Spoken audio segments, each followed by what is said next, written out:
A vicious attack leaves a Cleveland woman fighting for her life. She was bleeding heavily from her head, her scalp. She's trembling in fear and screaming that they're trying to kill her. But the investigation quickly turns into a case of she said, she said. They tried every which way to discredit me. She was yelling that that's her, that's the lady that tried to kill me. When detectives finally unravel the truth, it turns out to be stranger than anything they could have possibly imagined. We were dealing with somebody that was just incorrigible. She faked her way into Yale University. She gives her story about being abducted. She snapped when she actually realized she was going to have to face justice. I've never seen anybody try to fake their own death to avoid going to jail. This was easily the most diabolical incident I ever had to investigate. Do you remember what the female looked like? She's seated right there.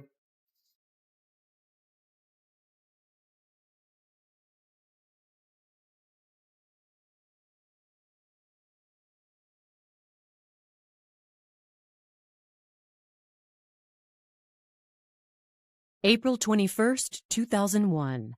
It's a pleasant spring afternoon in East Cleveland, Ohio.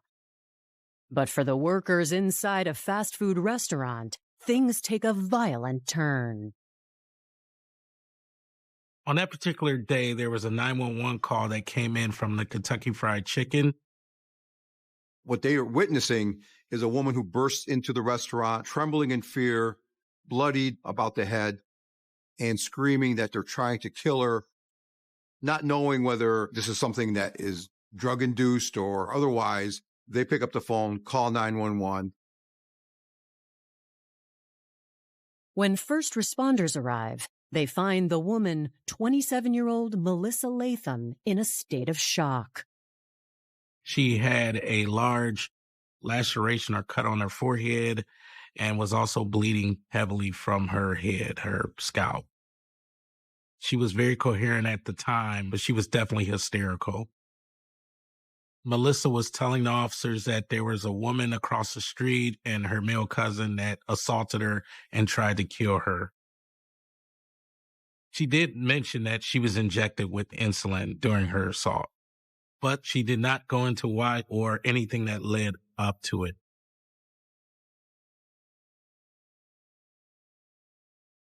Melissa is very believable, but at the same time, due to the fact we don't know the parties or who's involved, it's a big question mark. As the first responders are taking in what Melissa is telling them, suddenly on scene appears another woman, well put together, and she has her own story contradicting what Melissa is relaying to them. Black female walks in yelling at the victim that she tried to take her money from her, $1,000. Melissa saw her and actually climbed over the counter to get away from her and was yelling that that's her, that's the lady that tried to kill me. While first responders tend to Melissa inside, police take the new arrival outside. She was asked her identity, and she identified herself as Tonica Jenkins. The story that Tonica gives is that Melissa stole money from her and from her cousin, Kyle Martin. Tonica seemed very believable. She didn't have any marks on her. She seemed very clean cut and pretty much kept with her story that Melissa took $1,000 from her. She didn't indicate that she was involved in no way, shape, or form with the assault of Melissa.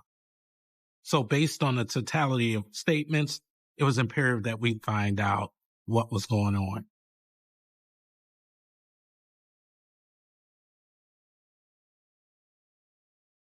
Melissa Rochelle Latham was born July 14, 1973.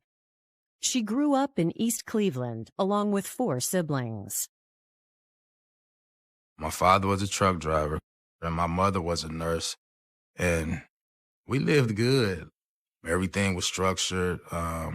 We had chores. We had Bible studies. We sat down at the table and ate breakfast, lunch, and dinner.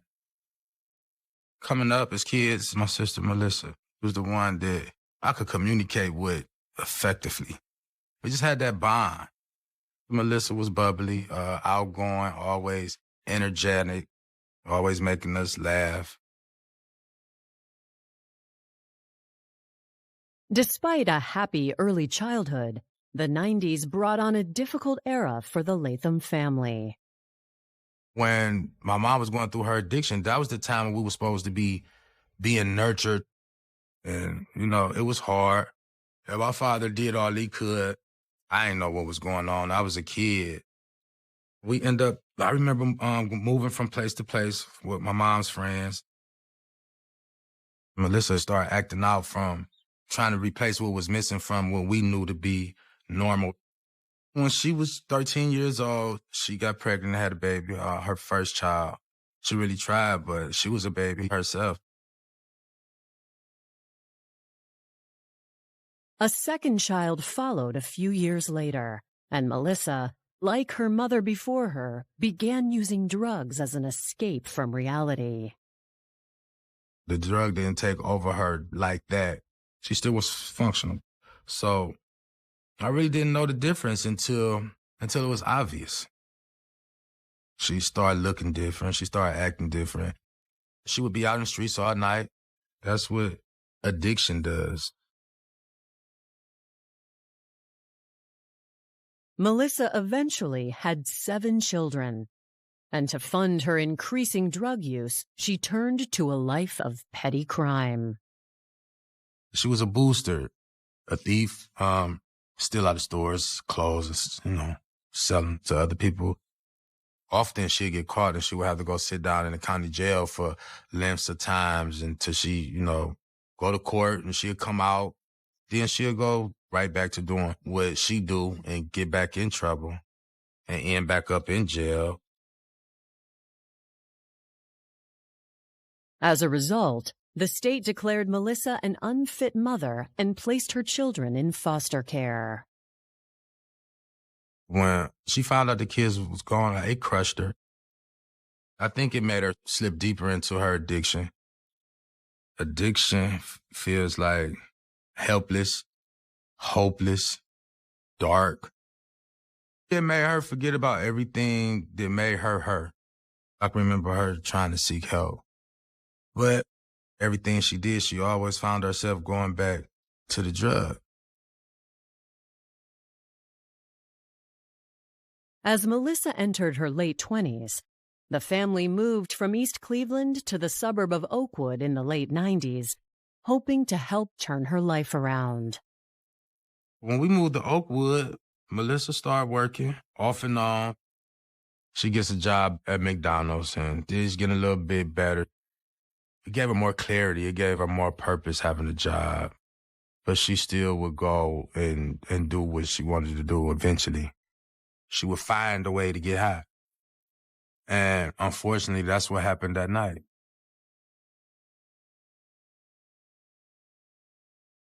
Instead of escaping her addiction, it appears Melissa might have become the victim of a drug deal gone wrong. As officers continue speaking with Tonica, Melissa's condition worsens. EMTs on scene definitely need to stabilize her. Melissa mentioned she was just injected with amounts of insulin that definitely started to affect her, so they needed to rush her to the hospital. So as Melissa is being wheeled into the ambulance, she points at the residence, letting officers know that is where the assault occurred. That was definitely indicative for us to get over to that house and find out who was there, but also corroborate what happened. Coming up, one of the women at this bizarre scene is lying to officers. The question is, who? Melissa tells the police that the attack happened across the street. Tonica says no, it didn't. And investigators hear the details of a diabolical scheme. She wanted to know if he knew any females that wanted to make some money. When the car pulled up on me, she say, what you doing tonight?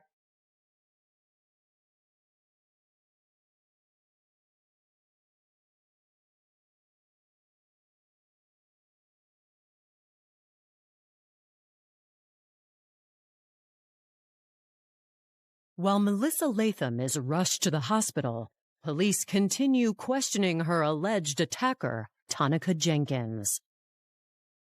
According to her, Melissa has the story all wrong. Tonica gave the impression that for that day or previous days, Melissa was doing drugs with her cousin Kyle Martin. Melissa tells the police that the attack happened at the family home across the street from the fast food restaurant. Tonica says no, it didn't happen at the house. It happened at an abandoned building next door. Tonica indicated whatever occurred that happened between Kyle and Melissa Latham. She had no involvement. Although Tonica seems to be the more believable of the two, officers decide to check for themselves. They've been directed to the family home by Melissa, and Tonica agrees to let them into the home, but then there's delay. Tonica indicated it was hard to get in. She had to ring the doorbell because her parents were inside and they were in fact elderly. But after a few minutes, officers were able to make entry with Tonica into the residence. But officers did notice that she was being evasive.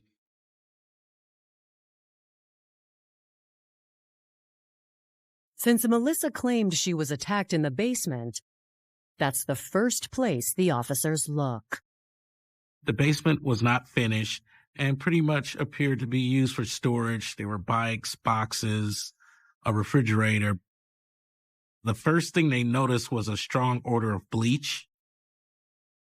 And they noted that Tonica's mother was cleaning. They ask her what she's doing, and she says that she's cleaning after the dogs because her grandbabies play down there.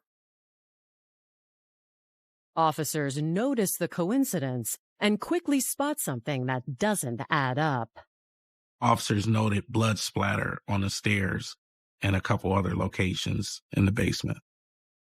It was indicative to officers that something definitely happened and further investigation was needed to follow up on what physical evidence might still remain at the house. Based on their findings, police put Tonica in police custody, while other officers focus on tracking down her cousin, Kyle. As officers are in the basement with Tonica and her mother, another set of officers happen to be checking next door to both residences, and that's where they happen upon Kyle Martin. Kyle Martin is sweaty. He's scratched up. They handcuffed him and led him outside. We encountered Tonica, who's also handcuffed. At that point, Kyle noted she was handcuffed and said, "Hey, you can uncuff her and let her go." This was all me. Kyle Martin tells the police he is the one that attacked and assaulted Melissa. So with that admission, police then do release Tonica Jenkins at that point to further their investigation by taking Kyle in for further questioning. Checking into Kyle, he had a long, extensive criminal history, receiving stolen property, carrying concealed weapons, selling of substitute illicit drugs, and also grand theft.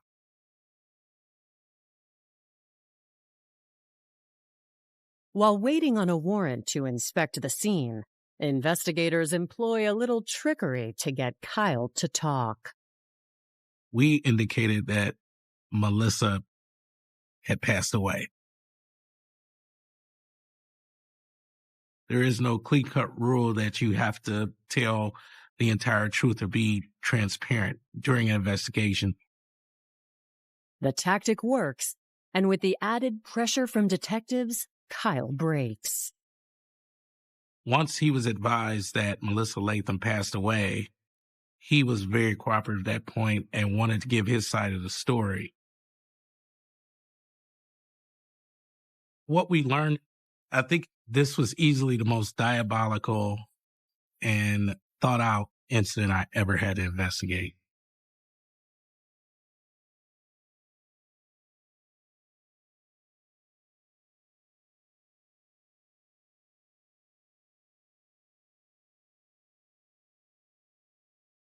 April 24th, 2001. Police have Kyle Martin in custody for the attack on Melissa Latham, and he has agreed to reveal what really happened. Kyle starts by explaining how he and his cousin first encountered Melissa Latham. He mentioned that Tonica wanted to know if he knew any females that wanted to make some money. It was through an insurance fraud where they could find females who would get examined, whether it was dental visits, pap smears, breast examinations, and they would make money from doing this. Kyle says he didn't know the details on how the scam would work, but Tonica offered him compensation for his help, so he agreed without question. 4 days ago, on April 20th, he and Tonica went cruising for volunteers. They drive around East Cleveland and happen upon Melissa Latham. She's walking westbound late at night on Euclid Avenue by United Furniture in East Cleveland. They approach her in a red, small, mid-sized vehicle with Pennsylvania plates. Kyle is seated in the back of the vehicle, and Tonica is driving. They ask her, would she be interested in making some money, just doing some insurance fraud? And she agrees to do so. Kyle says Melissa was under the impression that she was doing this insurance scam for medical payout.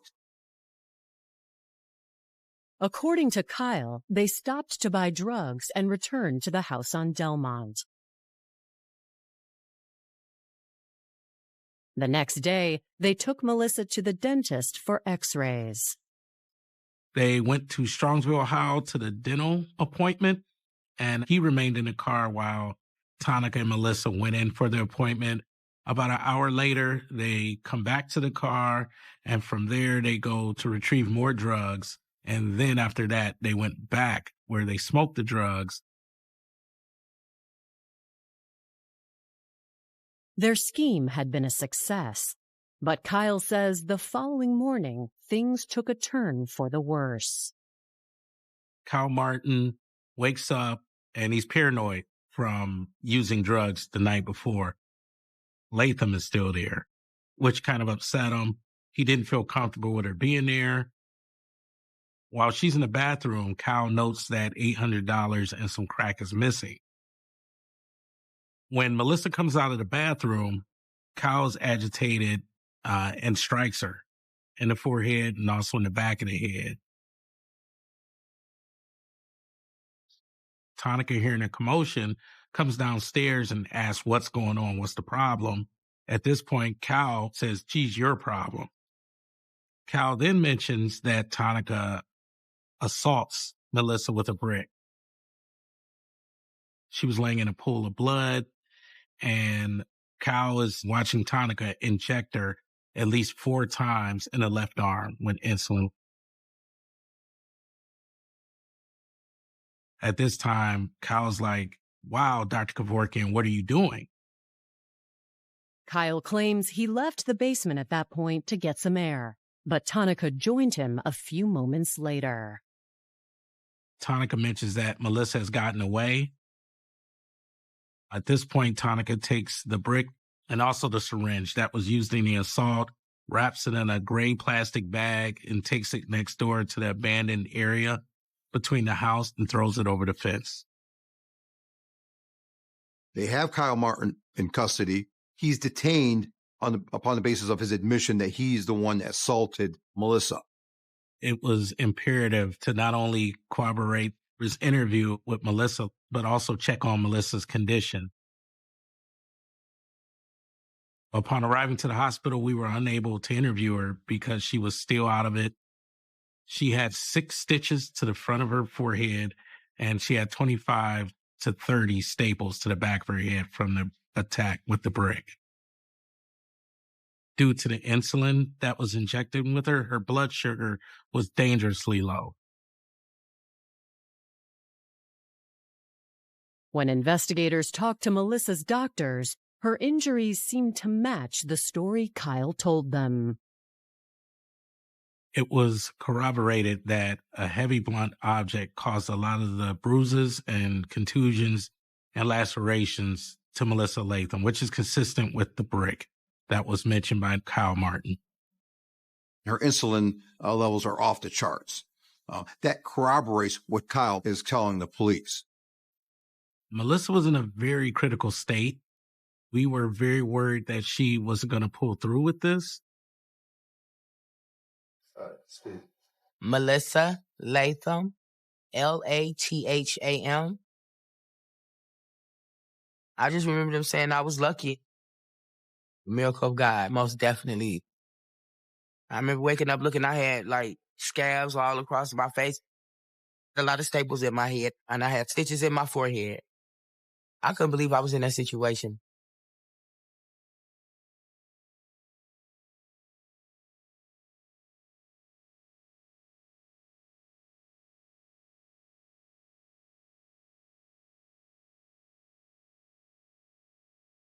The day after Kyle Martin's confession, investigators get good news. Melissa Latham has regained consciousness and is finally able to talk to them. We definitely wanted to be sensitive to her and her condition.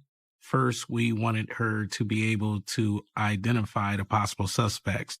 So she was shown one photo array where she positively identified Kyle Martin, and she was shown another photo array where she was able to identify Tonica Jenkins. So that helped us immensely, and she established that those were the two individuals that attacked her.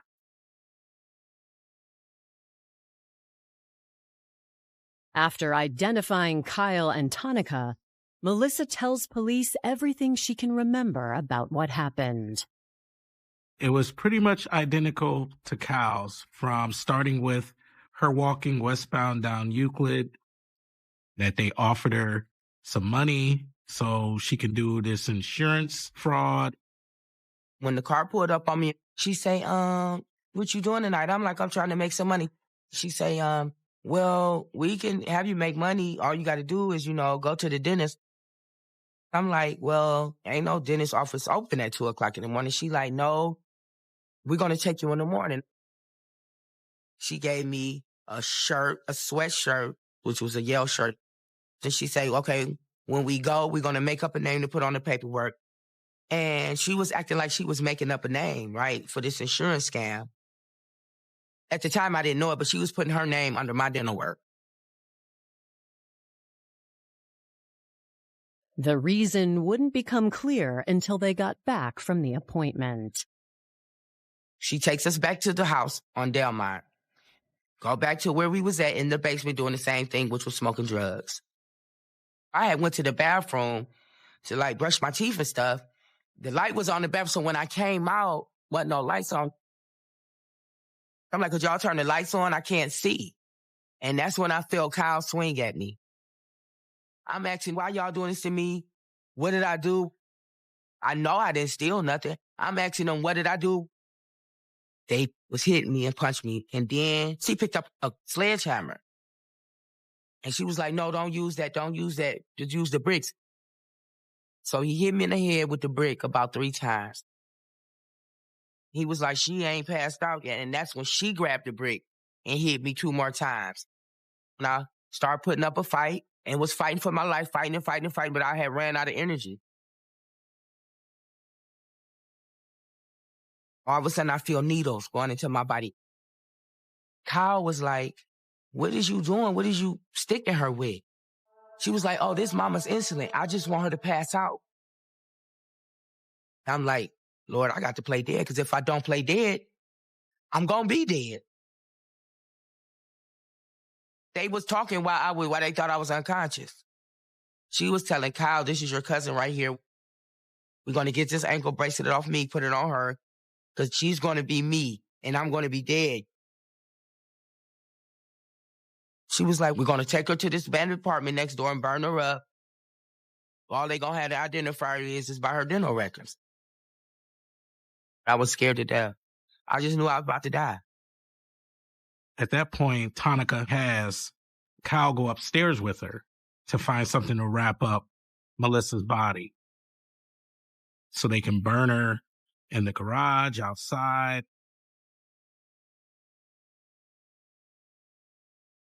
Soon as I hear the doors close and I heard them upstairs, I got up. I was a little dizzy from the insulin. And the spoon that me and Kyle was cooking drugs up on, I used the end of that spoon to unlock the door. And I got out the door. On the outside of the door was a pit bull. I'm scared as hell of pit bulls, but I wasn't scared this day. I got that door open, run across the street, went into KFC, and I say, they tried to kill me. They trying to kill me. Could y'all please call 911? For investigators, Melissa's story changes everything. So at this point, the whole plot became very nefarious to us. It went from a robbery over drugs and money to basically an attempted murder case. Why was it important for Tonica to kill Melissa Latham to make her appear to be her? Next, homicide detectives look into Tonica Jenkins' background. Tonica grew up in East Cleveland. She grew up with two brothers. She was living in the greater Cleveland area with her mother and father. Her father was a retired police officer. The relationship between mother and daughter seemed to be, as one would expect, they seemed to be very tight, very close, traveled together, and I'm sure leaned on one another for support. Tonica was always the person that was labeled as a smart one of the family and attended Cuyahoga County Community College for a number of years back in the early 1990s. She then applies for a graduate program at the Yale University in their neuroscience department. She was able to get a full ride as well as $16,000 additionally with the grant.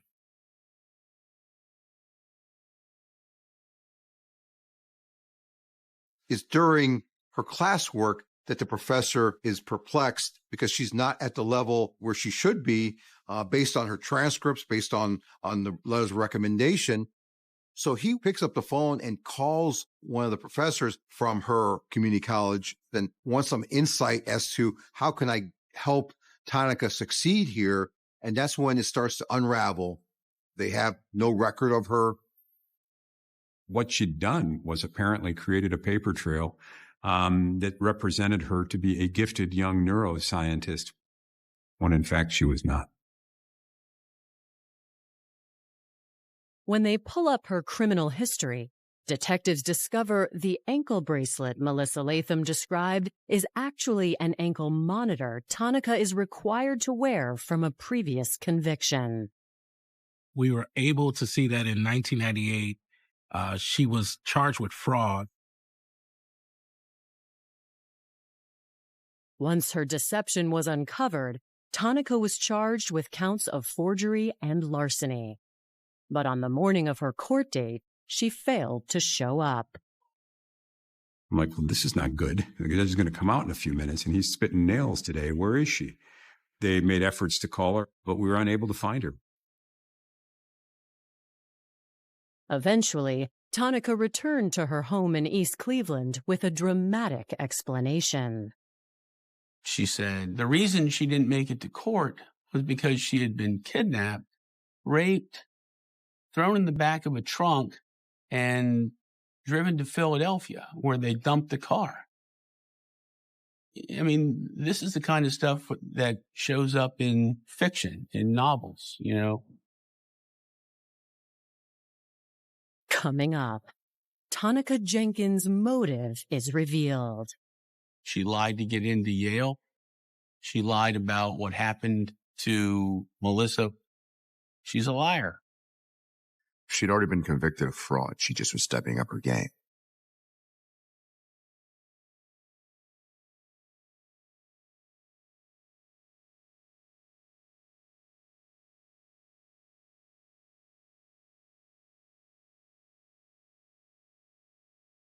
Detectives look into Tonica Jenkins' history and discover a stunning pattern of lies and deceit.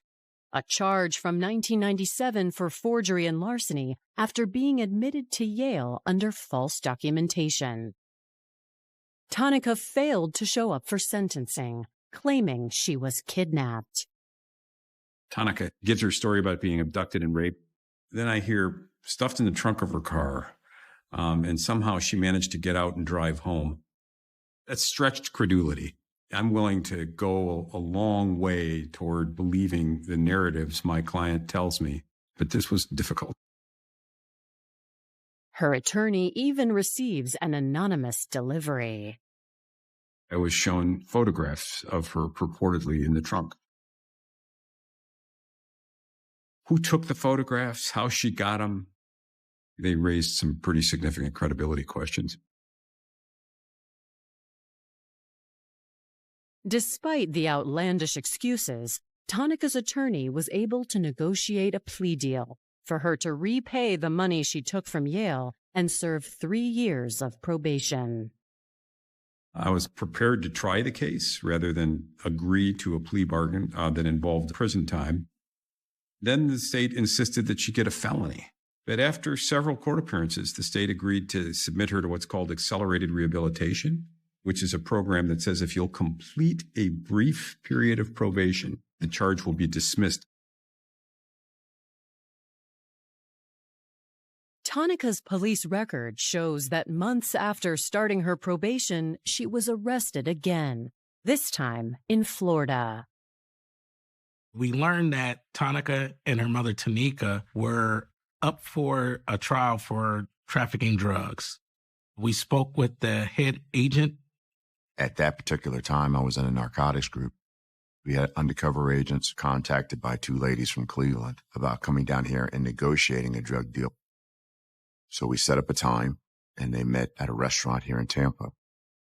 Tonica said that she had people that she could sell this cocaine to, and ultimately what she wanted to take 10 kilos.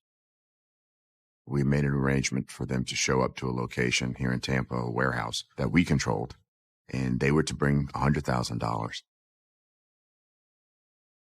When they came in the warehouse, the undercover was letting them know that he needed to see the money. The 2 ladies pulled the money out of vacuum seal bags. Once he saw the money, he made a phone call where the second undercover showed up with a flash amount of cocaine.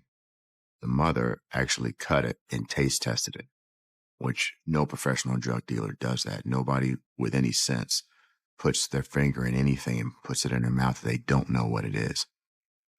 So we thought they've definitely been watching too much television.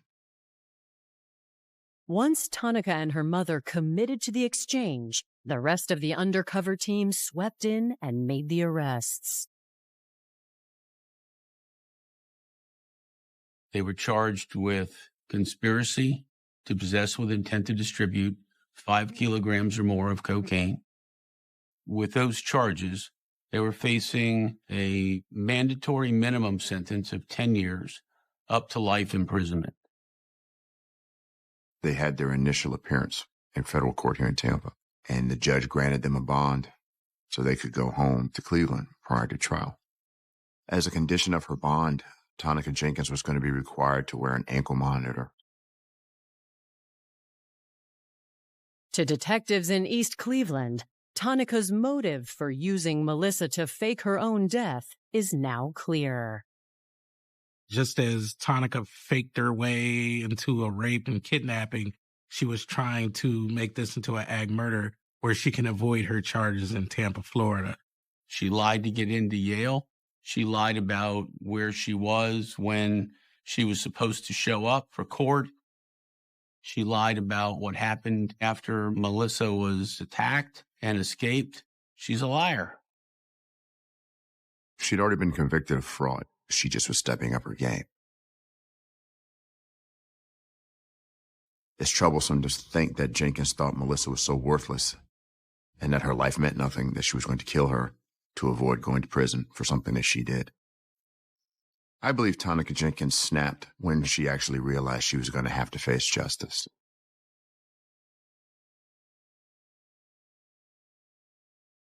So after speaking with the U.S. attorney and also with the head agent for her case, we were able to get 2 warrants, one for Tonica for attempted murder and for her mother for tampering with evidence, complicity, and obstruction.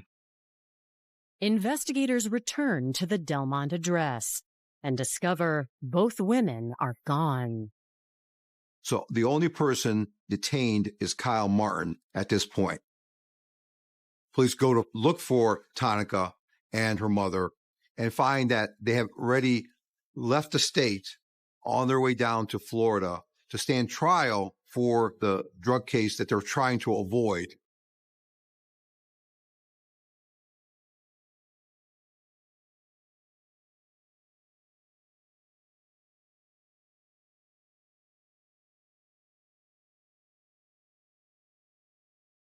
Kyle Martin, Tonica Jenkins, and her mother, Tonica Clement, have been charged in connection to the attempted murder of Melissa Latham. But prosecutors in Cleveland will have to wait their turn to try them. April 2001, they returned here to Tampa for trial. Once I found out about the attempted murder of Melissa Latham, I figured we were dealing with somebody that was just incorrigible. To go from committing fraud to dealing cocaine is one thing, but taking her house arrest bracelet off and putting it on a dead body so you could fake your own death, there's really no explanation for that. Tonica and Tonica were both found guilty on each of the 2 counts. Conspiracy to possess with intent to distribute 5 kilograms or more of cocaine, and possession with intent to distribute 5 kilograms or more of cocaine. The judge ended up sentencing Tonica to 24 years and 7 months. And Tonica was sentenced to 15 years and 7 months. We had to wait a couple of years before we were able to extradite them back from Florida.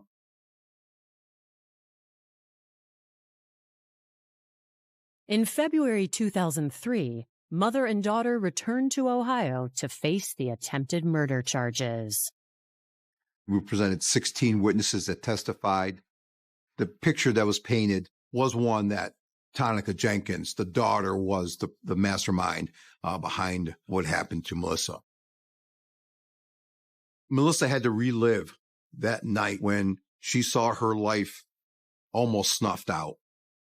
Telling the story in the factual sense was easy, but in an emotional sense, I'm sure it took a toll on her. Do you remember what the female looked like? Yes. Could you point out, for the record, where she is seated and an article of clothing that she is wearing? She's seated right there with the maroon sweater on. Your Honor, if the record would reflect that Ms. Latham has identified Tonica Jenkins. The defense has no witnesses to call, but they insist Melissa's testimony can't be trusted. Kyle will not testify, and one of the challenges was our witnesses, for the most part, were all either recovering drug addicts or still under the influence, still in the grips of addiction, starting with Melissa herself. They tried every which way to discredit me. You were convicted of a theft offense in Maple Heights, were you not? Yes. When did you begin using crack cocaine? About 4 years ago.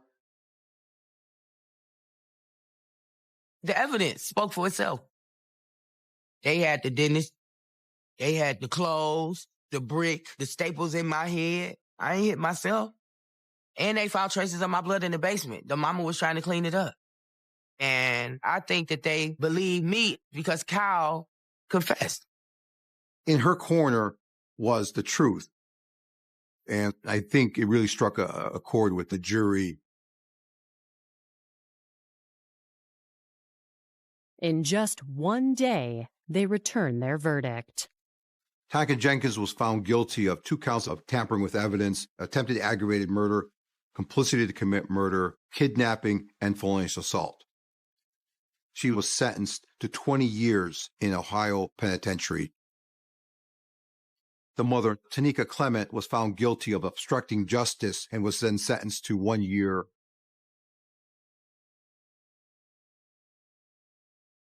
In a separate trial, Kyle Martin is found guilty of kidnapping and sentenced to 10 years. Kyle said that he was scared of Tonica because she would have had him killed too. He was just trying to make it seem like he didn't have nothing to do with it. I felt Tonica definitely received the appropriate time meted to her for her actions.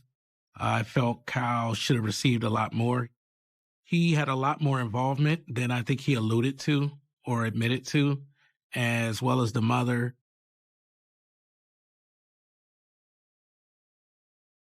This case is different on several different levels. Her prior criminal history, for example, is something that one would never hear of.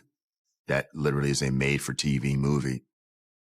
In 30 years as a federal prosecutor, I mean, I've seen people who have been killed, mostly witnesses, so that they wouldn't testify, but I've never seen anybody try to fake their own death to avoid going to jail.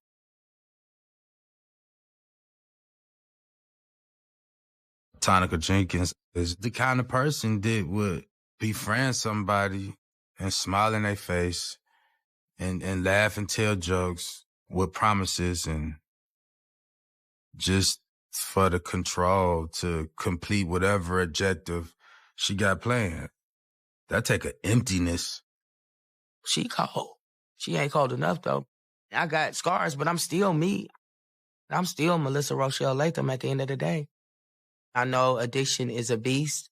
I'm just saying, be careful and be aware of your surroundings and try to get help because there is help out here, y'all. It's help, you know, and forgive yourself.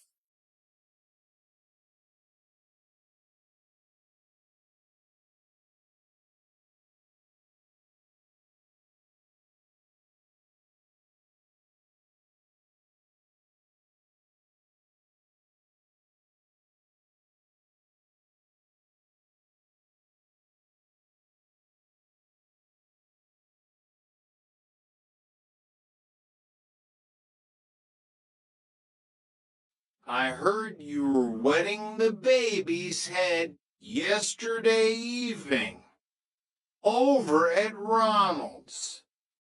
Better late than never, Jackie said briskly, offering him a seat.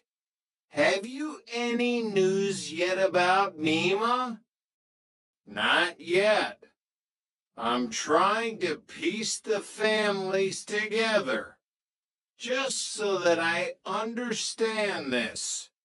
You and Joseph's late wife were cousins. Am I right?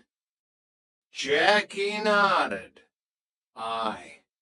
But we're all connected in one way or another in Shetland, aren't we? One big happy family. Her tone suggested otherwise. Since all those incomers came to work at Sullombo Oil Terminal, you wouldn't know who was on the islands half the time.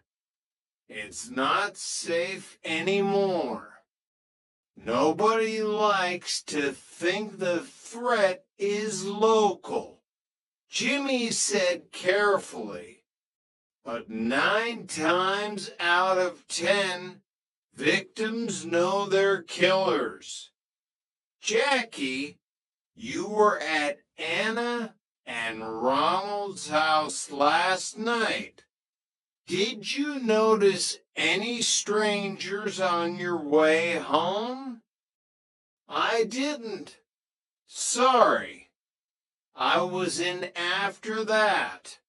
My father, she nodded toward the sleeping old man, can't be left alone for any length of time. Jimmy leaned forward. Hattie James, the student from the dig, said that Mima was a bit put out when you found that piece of human skull. Jackie waved a dismissive hand. It was nothing. She was quite possessive of her land. That's all. Mima never liked people digging up the past.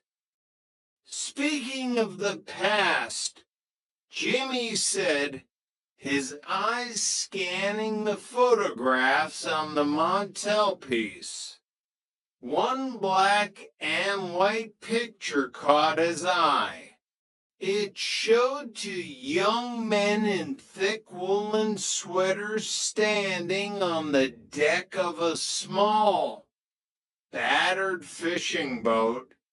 Is that your father, Jackie, and Jerry Wilson, Mima's husband? Andrew Holdan suddenly stirred, his milky eyes fixing on Jimmy. The Shetland boss, the old man wheezed. Yes, Mr. Holdan, Jimmy said respectfully, during the war. Local boats, Andrew whispered, his mind slipping back 60 years. We were used to transport saboteurs into Norway, across the North Sea in the dead of winter, hiding from the Nazi patrols. Brave men, Jimmy acknowledged.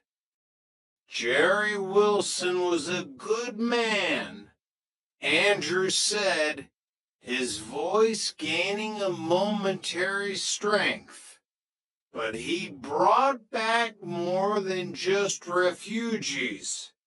He brought back ghosts.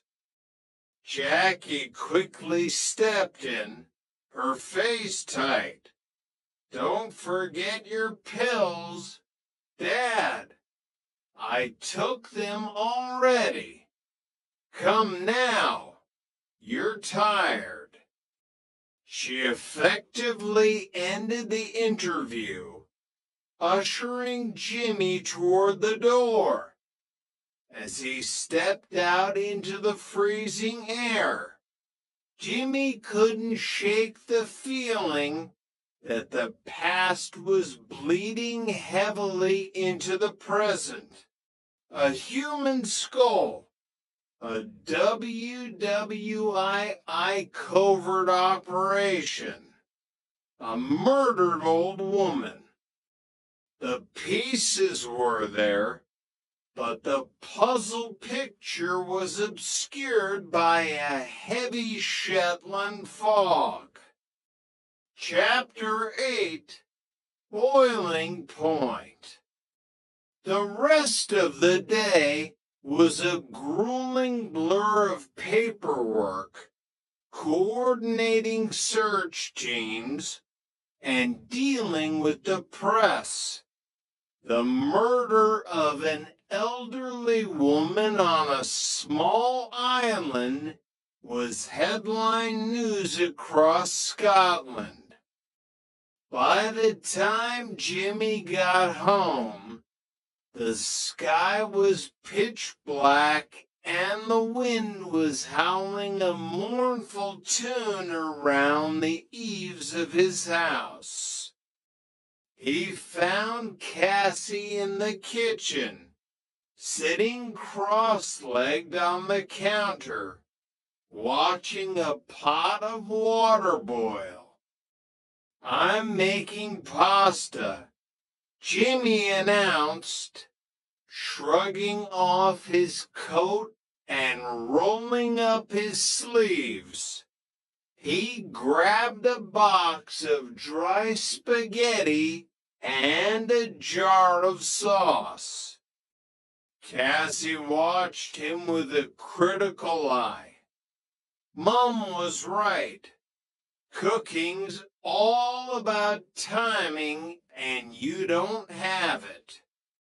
I have excellent timing, Jimmy lied, dumping the pasta into the water without waiting for a rolling boil.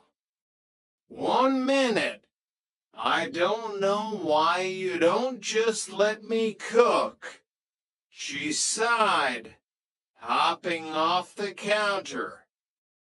Because I like cooking. Well, that may be, but you're rubbish at it. Pasta should be served al dente. Oh, is that right? Well, use that al fresco tone if you like, but you're eating it. Jimmy smiled, trying to inject some normalcy into the house. The shadow of Mima Wilson's death hung heavy over him. Cassie picked at the label on the pasta sauce jar. Can I go over to Maury's after dinner? Jimmy stopped stirring. The image of Mima's shattered door flashed in his mind. No. Why? Cassie whined. It's Friday. Because it's late. It's getting dark. And Jimmy paused, trying to find the right words that wouldn't terrify her. And there's an active investigation going on. You mean there's a killer on the loose? Cassie said it bluntly. Children in Shetland grew up pragmatic. In fact, until this Mima Wilson business is over, I don't want you going anywhere on your own, Jimmy said firmly. School, home, and nowhere else unless I'm with you. Cassie rolled her eyes dramatically. Dad, it's Shetland, not Chicago. I don't care, Jimmy snapped, his anxiety flaring. He took a deep breath, reining it in. Please, Cass, just for a few days. Do it for my blood pressure. Later that evening, after a dinner of distinctly al dente pasta, the doorbell rang. It was Duncan Hunter. Jimmy let him in, offering him a beer, which Duncan accepted with a nod. They sat in the living room, the atmosphere strained but civil.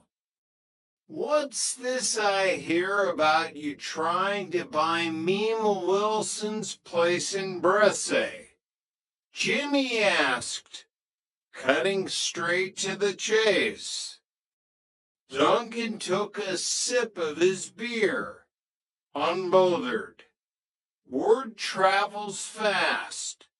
It's true. I want to build holiday lets. The view up there is spectacular. Tourists would pay a premium. Chris Dinkins said you're turning into Shetland's answer to Donald Trump, Jimmy observed wryly. Oddly, I take that as a compliment. Duncan smirked. Anyway, no joy. Joseph wanted the deal to go through, but unfortunately, it's not his land. Mima held the deed tight.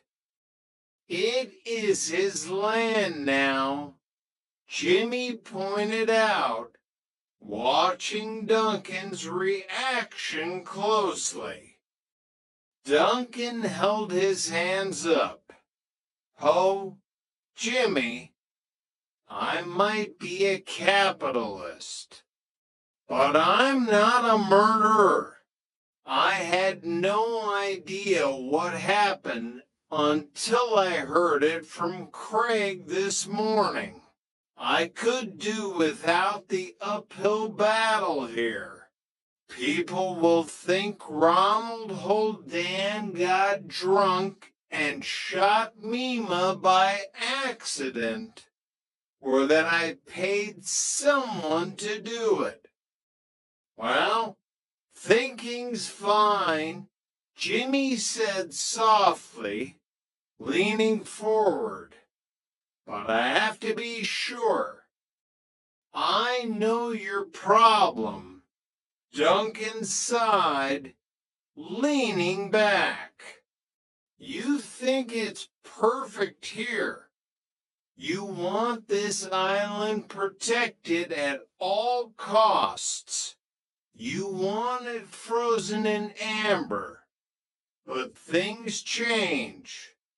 Jimmy, a wee bit more sunshine, and you'd turn it into Benidorm if the money was right." "I wish," Jimmy muttered. "Nah, you know, I just think most people here don't want to lager their souls for a quick buck." Before the argument could escalate, Cassie walked into the room, wearing her pajamas. "Night, Dad. Night, Duncan." "Cassie," Duncan said, his face softening instantly into genuine affection. "Come and say good night to your father." Cassie walked over and hugged Duncan. "See you the weekend." "Okay." Duncan smiled. After she left the room, Duncan stared at the doorway for a long time. "She's another thing that'll change. She'll get bored of Shetland soon. She'll go back to the mainland for university. You'll see." Jimmy felt a tight knot in his chest. "After Fran and me split up and you guys got together, I thought I'd never see Cass again. So I can't thank you enough for letting her stay with me after her mom passed." Duncan looked at Jimmy, his arrogant facade dropping for a rare moment. "It wasn't completely selfless. Jimmy, you want to be here more than she does right now. You give her stability. You're her dad. I'm just her father." Jimmy nodded slowly, the shared grief over Fran momentarily bridging the massive gap between the two men. "Looks like hard work."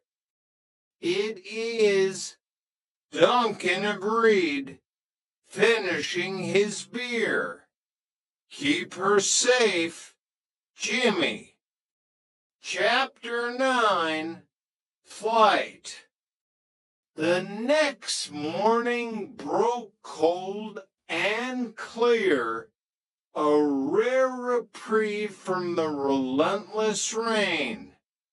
Jimmy arrived at the station early, a takeaway coffee in hand. Tosh was already at her desk, looking stressed. "Sir, we have a problem," she announced as soon as Jimmy took his coat off. "I went back to the dig this morning to speak to Professor Berglund. And he's gone, packed his bags, and bolted. I spoke to the owner of the B&B where he was staying. He left at the crack of dawn." Jimmy's blood ran cold. Flight equaled guilt in his book. "Did you get a description?" "Scandinavian looking, mid-40s, wearing a Gore-Tex waterproof." Tosh deadpanned. "Thanks, B&B owner. That really narrows it down on a ferry full of fishermen and tourists." Berglund was on the ferry that just left for Aberdeen. Craig chimed in from his desk, holding a printed passenger manifest. "Damn it," Jimmy swore. "Craig, get McCabe to radio Aberdeen police. Have them intercept him at the terminal. I want him brought back here immediately." On it, Craig said, dialing his phone. "Okay." Jimmy paced the room, his mind racing. "We're going to have to go through the CCTV at the Lerwick Ferry Terminal for the night of the murder. I need to know if Joseph Wilson or Ronald Holdan were actually sleeping in their cars like they claimed, or if they took a private boat across the Sound." He turned to a whiteboard, grabbing a marker. "Let's look at the list of people with a license to hold a shotgun on Bressay and Lerwick." He started writing rapidly. "The Haldanes are on it. Andrew and Ronald. Joseph Wilson. Sandy." "Sandy?" Tosh asked, surprised. "Farm boy. Everyone shoots rabbits here," Jimmy explained. "Half the islands have a gun, and the other half are phoning me wanting to know what happened to Mima." His desk phone rang. He snatched it up. "Paris." "Jimmy, it's Vicky at the museum," the voice on the other end said. "Vicky, please tell me you have good news." "I'm still trying to get an exact carbon date on that skull fragment from the dig," she said, her voice crackling with excitement. "But the coins they found in the trench with it return dates between 1465 and 1510. The skull will probably be the same era, 15th century. Right, that's historically interesting, Vicky, but it doesn't give me a motive for a modern murder. Maybe not, Vicky said hesitantly, but there's something else. I was looking through the archives about the Shetland bus, like you asked. There's a photograph of Mima Wilson when she was young, with a Norwegian sailor. I'll be right there, Jimmy said, hanging up. He turned to Tosh. You're with me. We're going to the museum. As they were walking out, Sandy came rushing in, looking desperate. Inspector, I thought you were with my dad. He wants to know when my granny's body can be released for the funeral. Jimmy sighed, feeling a pang of sympathy. Well, tell him he's going to have to wait for the pathologist's report from Inverness. They need to extract the pellets and confirm the angle of the shot. I did, Sandy pleaded, but he's taking it really bad. I think having the funeral might help him find some closure. My hands are tied, Sandy, Jimmy said firmly. It's a murder investigation. The body is evidence until the Crown says otherwise. Sandy looked devastated. I want to do something. Jackie's been over, bringing food, but I don't think looking after old Andrew is easy for her. And she's hovering around my dad. It's too much. Jimmy paused, sensing the undercurrents. Sandy, there are two families here, the Wilsons and the Haldanes, related, living on top of one another for generations. One of them wealthy, one of them not. Now, I can't believe that hasn't created any tension, despite what you said yesterday. Sandy looked away, his jaw tight.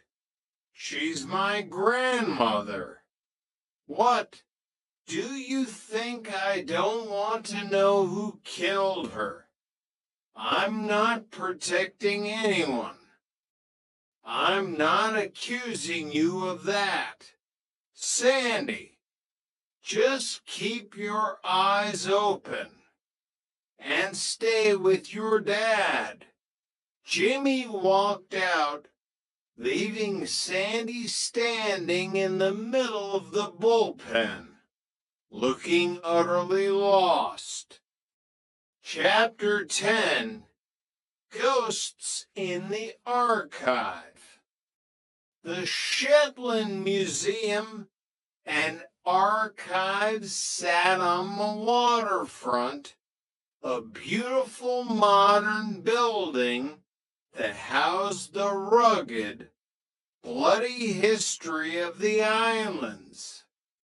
Vicky, the head archivist, was waiting for them in a small back room surrounded by boxes of yellowing documents and black and white photographs. You aren't interested in the Shetland bus, Vicky teased Jimmy as he walked in. That's ironic. You weren't when you were at school. I was your teacher. Remember? Jimmy smiled faintly. I was a terrible student. Vicky, what have you got for me? Vicky laid a fragile, silver gelatin photograph on the table under a magnifying lamp. It showed a group of young people laughing outside a stone building. Is that a young Mima Wilson? Jimmy leaned in. It is indeed. She was beautiful. And that's her husband, Jerry Wilson. And next to him is Andrew Holdan of the generation. So, Mima's husband and Jackie's father worked together. Alongside Norwegian sailors, Vicky explained, pointing to a tall, strikingly handsome blond man in the photo standing very close to Mima. Between 1940 and 45, they took spies, supplies, and large sums of money across to Norway. Sometimes they'd bring back refugees. To take the Shetland bus became a synonym for escaping the Nazis. Dangerous work, Tosh murmured, looking at the faces. So young, yet their eyes looked old. Incredibly, Vicky nodded. Anyway, not all our lads survived. Some were betrayed by a double agent. Jerry Wilson and Andrew Holdan were lucky to make it back from a botched run in 43. A double agent? Jimmy asked, his detective radar pinging. Yes, people say the Shetlanders discovered who the double agent was. A Norwegian hiding among them. And they meted out their own brutal form of justice. They killed him, Tosh asked. It's just a rumor. A ghost story, Vicky shrugged. But there's no official record of this man. She tapped the blonde man in the photo ever leaving the islands. His name was Per Lundstedt. Jimmy stared at the photograph. Mima Wilson was looking up at Per Lundstedt with an expression that was undeniably intimate. Not the look of a friend, the look of a lover. Tosh, will you wait here a minute? Jimmy said softly. Yes, sir. Tosh stepped back, sensing he needed a moment to process. Jimmy looked at Vicky. Tell her anything. Nothing seemed to shock her. Mima was a tough old bird. But if she found out that the skull dug up on her land belonged to an old lover or a murdered spy, then she'd have a reason to want the dig shut down immediately. Vicky finished the thought before they could identify the bones. Jimmy's phone buzzed aggressively in his pocket. It was Craig at the station. Boss, Craig's voice was tense. We've got a situation. A bad one. What is it? It's Ronald Holdan. He was found by the road near the Bresse Ferry Terminal, unconscious. He's been beaten half to death.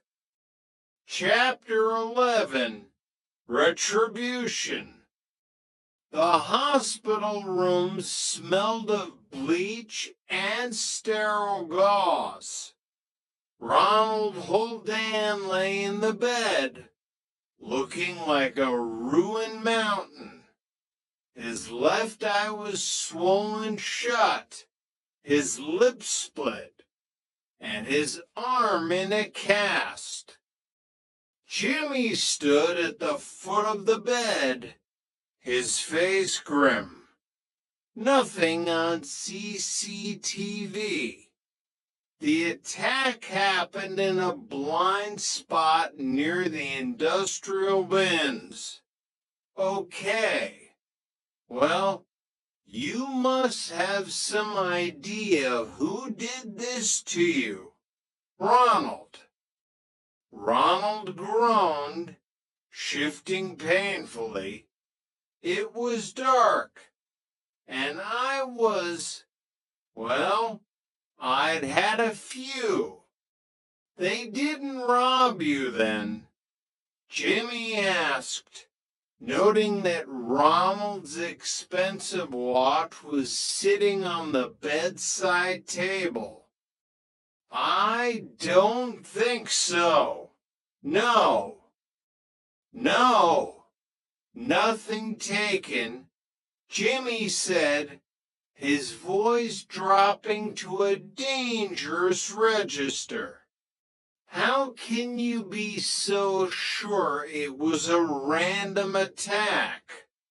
Why would someone beat a man of your size into a coma unless it was personal? Because people blame me. Ronald suddenly shouted, wincing as the effort tore at his ribs. The door flew open and Jackie Holdan rushed in, her face pale with fury. Get out! She screamed at Jimmy. Look at my boy. I told you not to come here and badger him. Mom, I'm fine, Ronald mumbled. Who did this? Jackie demanded, turning on Jimmy. My boy wouldn't hurt anyone, let alone his own family. Make sure people understand that. Please, everyone on the island is whispering that he shot Mima for the land. Come on, Jackie, calm down, Jimmy said, holding his hands up. You should be asking yourself who really inherits the land. Jackie spat venomously. Meaning?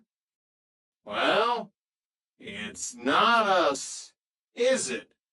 She sneered.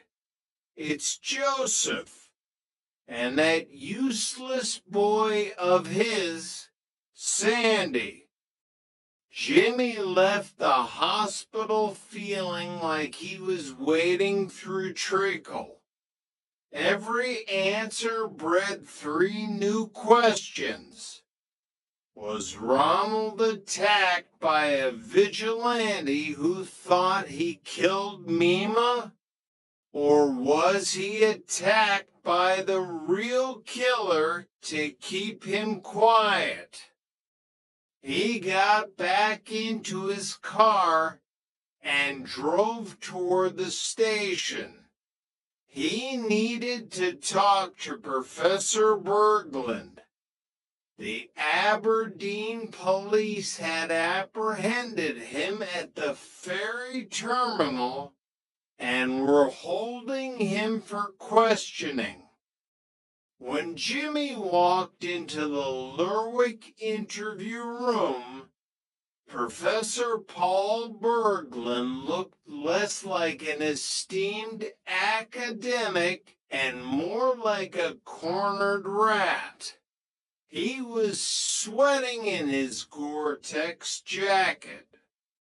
You're a hard man to track down, Professor, Jimmy said, pulling out a chair and sitting opposite him.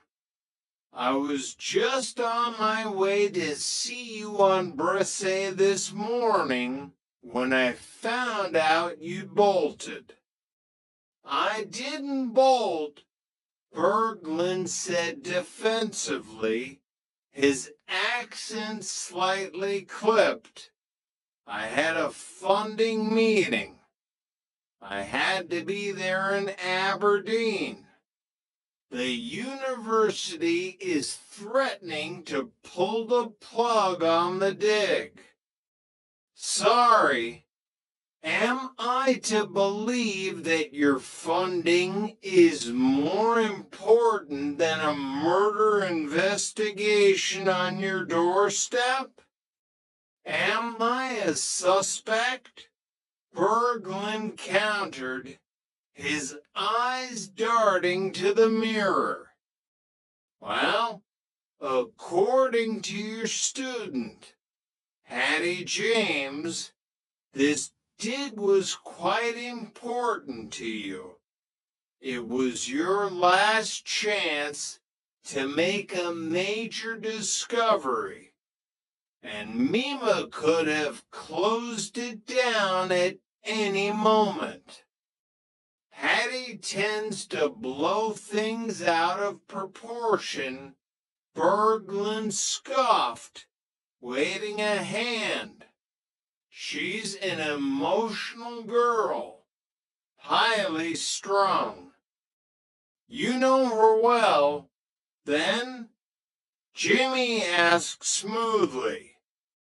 Berglund stiffened. No, I've just gleaned the fact that she's quite neurotic from working with her. I didn't get that impression, Jimmy said, leaning in. It seems we've taken an instant dislike to each other. Professor, that's unfortunate. Not for me, Berglund snapped. I mean, you plan to leave Shetland, but I can hold you here as a material witness for as long as I need to. You have nothing on me. Berglund sneered. We know that Mima Wilson was killed around 11 p.m., Jimmy said, laying out the facts like cards on a table. And we know that you had a lot riding on that dig. You stood to get major funding if you got results. So, is it possible that Mima was going to shut you down after she discovered that human skull? Or that she was going to sell the land to Duncan Hunter?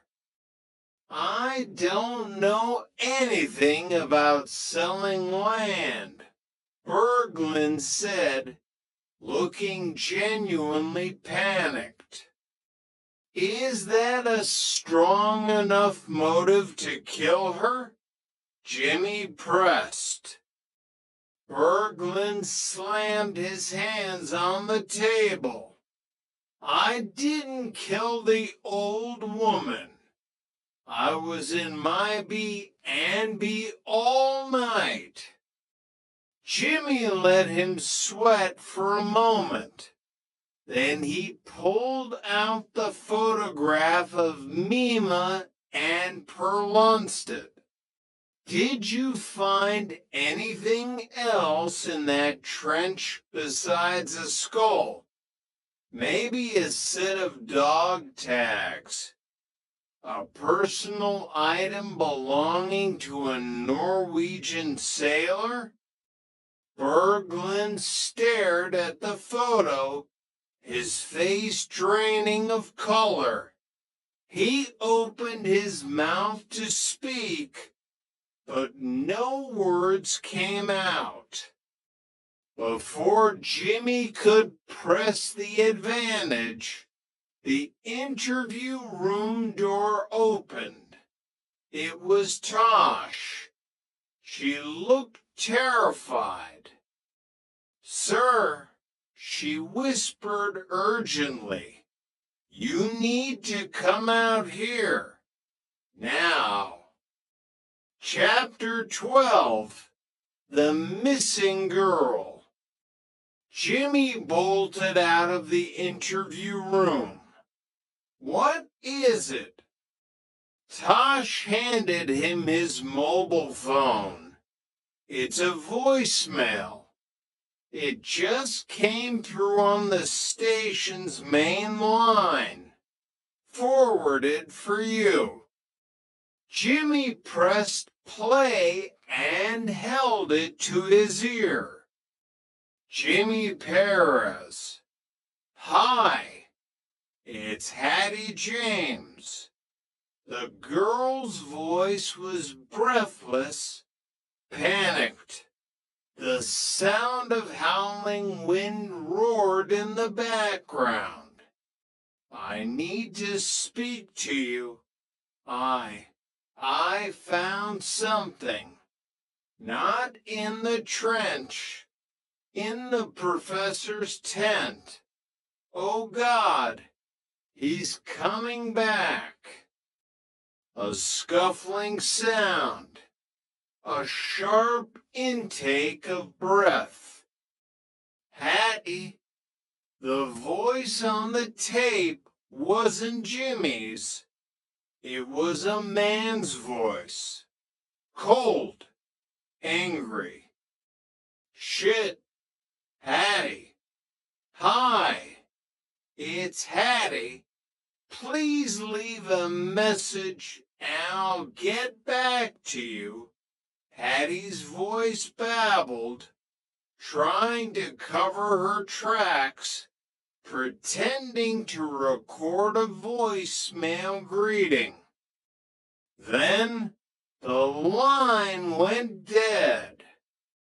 Jimmy stared at the phone, traced the signal. Where did this come from? The masked embrasse, Tosh said grimly. She's up at the dig. Get a tactical team. Jimmy barked, sprinting for the door. Call the Coast Guard section manager. Let Willie know we might need a search and rescue grid over the Bresse Moors. I want every available officer on that ferry. Yes, sir, Tosh yelled, already running for the radios. Jimmy threw his car into gear, his heart hammering against his ribs. The sky over Shetland was darkening prematurely, pregnant with a massive storm rolling in from the Atlantic. He dialed Hattie's number over and over as he sped toward the terminal. It went straight to voicemail every time. Hattie, it's Jimmy Perez. He left a message, his voice tight with controlled panic. We've just been up at the bog end. Give us the phone. Quick.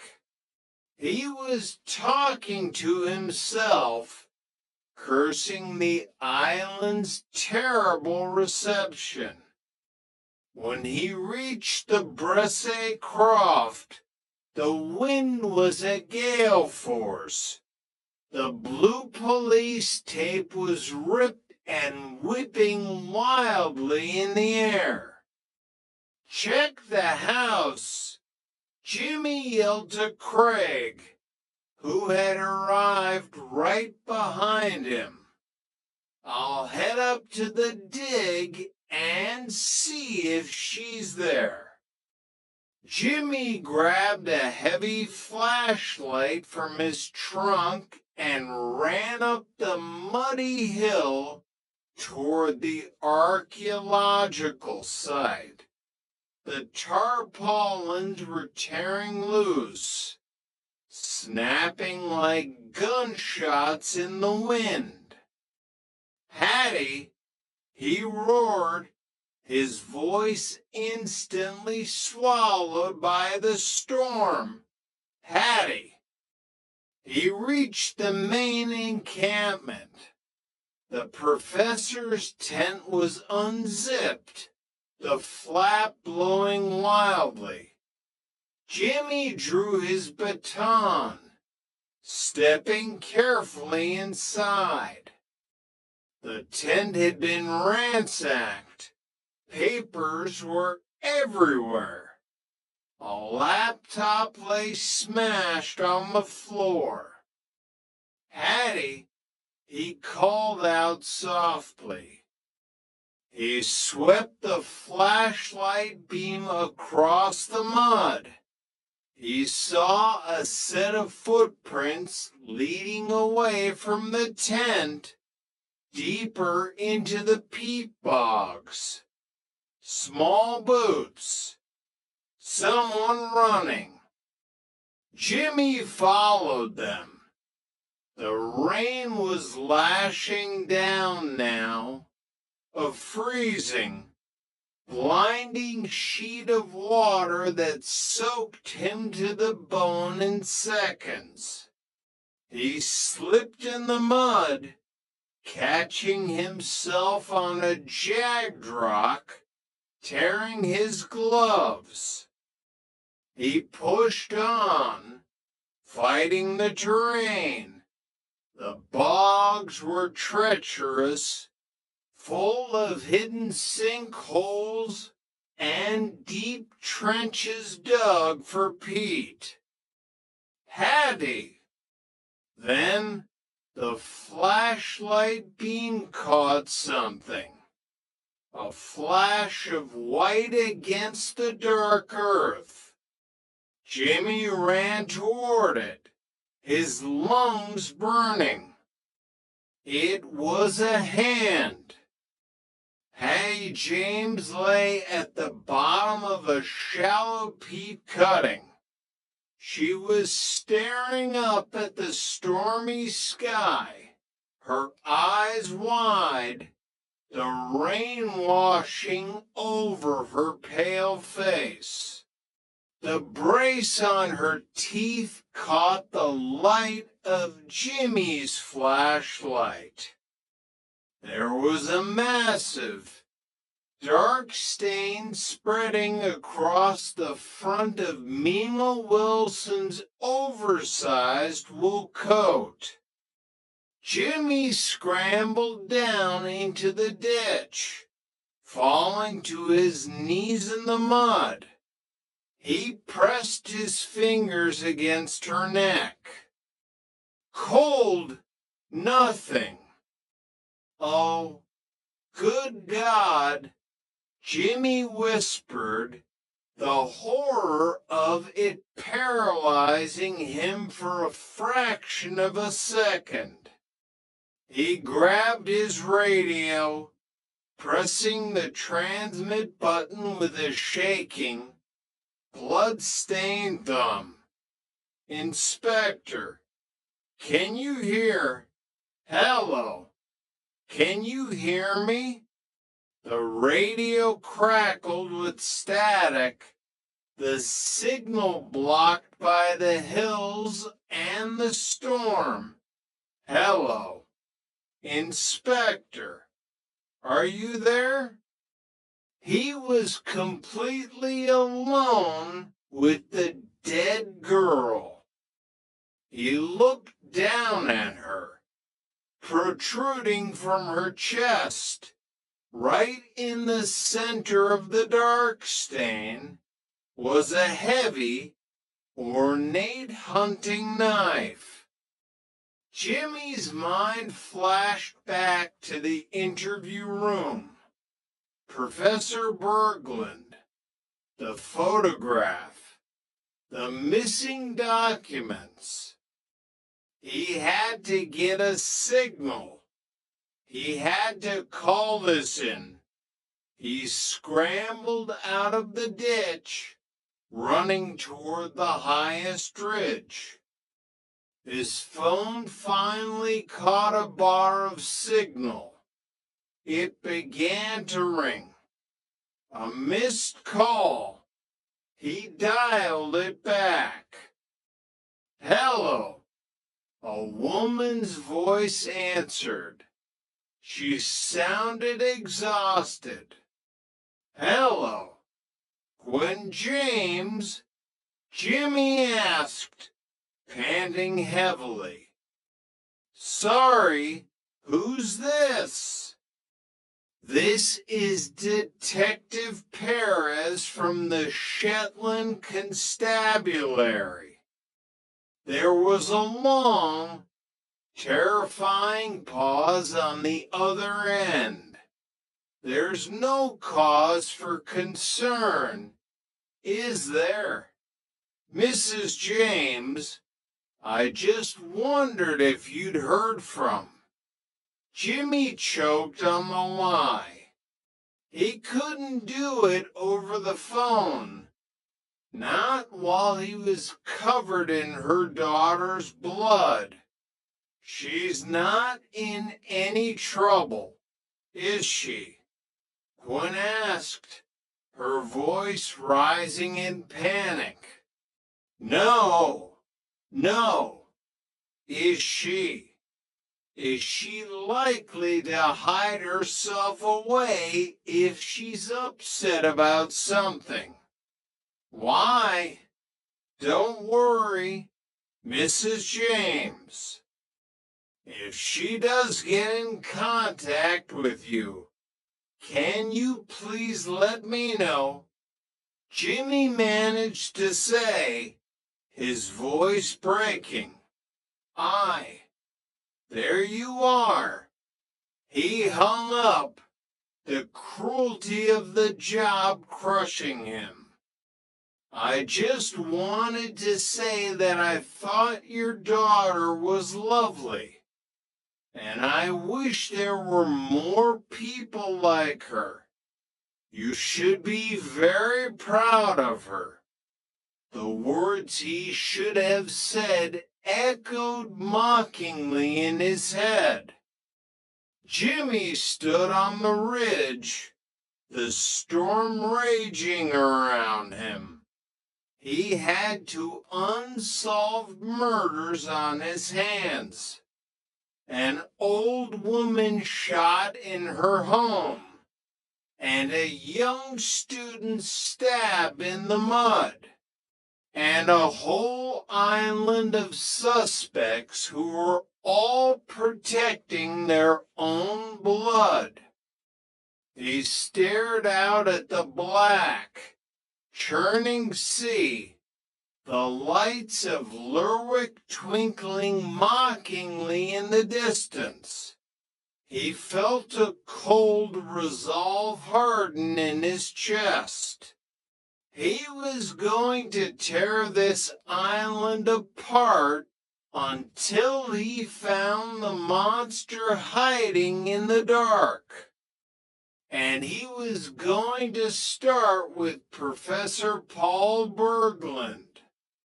He keyed his radio again